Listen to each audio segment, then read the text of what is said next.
Maria Corina Machado has publicly welcomed and celebrated the dramatic capture of Nicolas Maduro by U.S. Special Operations Forces on January 3, hailing the lightning raid as a historic victory against the socialist dictatorship that has devastated Venezuela for over 2 decades. I mean, January 3rd will go down in history as the day justice defeated a tyranny. It's a milestone, and it's not only huge for the Venezuelan people and our future, I think it's a huge step for humanity, for freedom and human dignity. The fiery Venezuelan opposition leader also boldly revealed her concrete plans to immediately return home to Caracas after Maduro's shocking ouster from power, positioning herself to lead the nation's turbulent post-regime transition period. Well, first of all, I'm planning to go back to Venezuela as soon as possible. As I've always said, Sean, every day I make a decision where I am more useful for a cause. That's why I stayed in hiding for over 16 months, and that's why I decided to go out, because I believed that at this moment I'm more useful to our cause, being able to speak out from where I am right now. But I'm planning to go as soon as possible back home. The Venezuelan opposition powerhouse and Nobel Peace Prize winner also forcefully lashed out at the controversial interim president now attempting to consolidate control, dismissing her as an illegitimate continuation of the corrupt Chavista system. Venezuelan opposition leader Maria Corina Machado further vowed with steely determination to completely transform Caracas into the unrivaled energy hub of the Americas, unleashing the country's vast hydrocarbon wealth through aggressive free market reforms. Maria Corina Machado said, and I quote, "A free Venezuela with its largest oil reserves in the world will become the energy hub of North and South America. We will bring rule of law, we will open markets, we will bring security for investments." Unquote. Venezuela is universally believed and confirmed by geological surveys to possess the largest proven oil reserves of any country on Earth, holding over 300 billion barrels of recoverable heavy crude that could reshape global energy markets if properly exploited.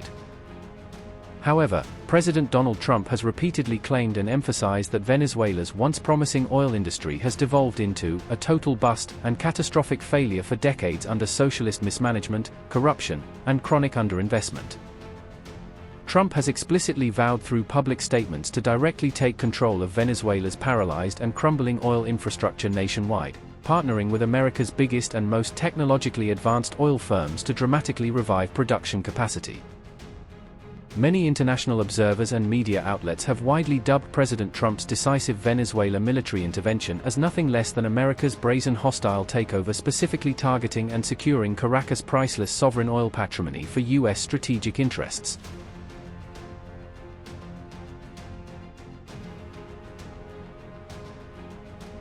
As Maria Corina Machado aggressively seeks crucial political and financial support from the United States government during this power vacuum, the opposition leader candidly revealed she hasn't held direct conversations with President Trump personally since October 2025. Maria Corina Machado said, and I quote, "I spoke with Trump on October 10th, the same day the prize was announced. Not since then. But I do want to say, on behalf of the Venezuelan people, how grateful we are for his courageous vision. The historical actions he has taken against this narco-terrorist regime, to dismantle this structure and bring Maduro to justice." Unquote. This pointed revelation came just after President Trump stated bluntly on December 4 that Maria Corina Machado fundamentally doesn't have the respect or credibility required among Venezuelans to successfully lead the country through reconstruction and stabilization. President, can you explain the exact mechanism by which you're going to run the country? Are you going to designate a U.S. official to coordinate? Yes, it's all being done right now. We're designating people. We're talking to people. We're designating various people, and we're going to let you know who those people are. What's the group you mentioned that would run Venezuela? Well, it's largely going to be, for a period of time, the people that are standing right behind me. We're going to be running it.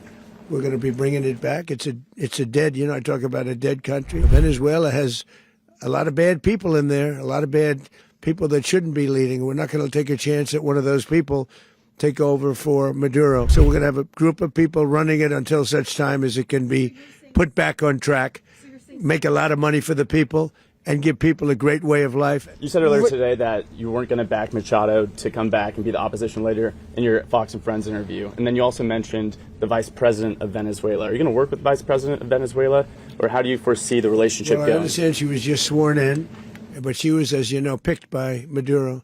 So Marco's working on that directly. He just had a conversation with her, and she's essentially willing to do what we think is necessary to make Venezuela great again. Very simple. Is the U.S. aware of the location of opposition leader Machado, and have you been in contact with her? No, we haven't. No, we haven't. Mr. President, Oh, I think it would be very tough for her to be the leader. She doesn't have the support within or the respect within the country. She's a very nice woman, but she doesn't have the respect to be the leader. Maria Corina Machado, recognized as a staunch hard right-winger with uncompromising free market principles, has strategically aligned herself closely with hawkish national security advisors and policymakers operating throughout the Trump administration in Washington. However, her stunning victory in securing the prestigious Nobel Peace Prize last year is widely believed to have seriously ruffled more than a few powerful feathers inside the upper echelons of the US government and Trump's inner circle of advisors. President Trump himself had openly coveted and aggressively lobbied for that very same coveted award during months of public campaigning, repeatedly boasting that his bold leadership had successfully ended 7 wars across multiple global hotspots. Now facing the reality of being publicly sidelined and criticized by Trump over her leadership qualifications, Machado dramatically announced her willingness to publicly share the Nobel Peace Prize directly with the US president as an olive branch amid tensions. Maria Corina Machado said, and I quote, "As soon as I learned we had been awarded the Nobel Peace Prize, I dedicated it to President Trump. Because I believed he deserved it. We want to give it to him. Share it with him." Unquote. Meanwhile, Delcy Rodríguez, Venezuela's polarizing former vice president and longtime Maduro regime loyalist, has already been formally sworn in during a rushed ceremony to lead the country on a tenuous interim basis amid fierce opposition challenges.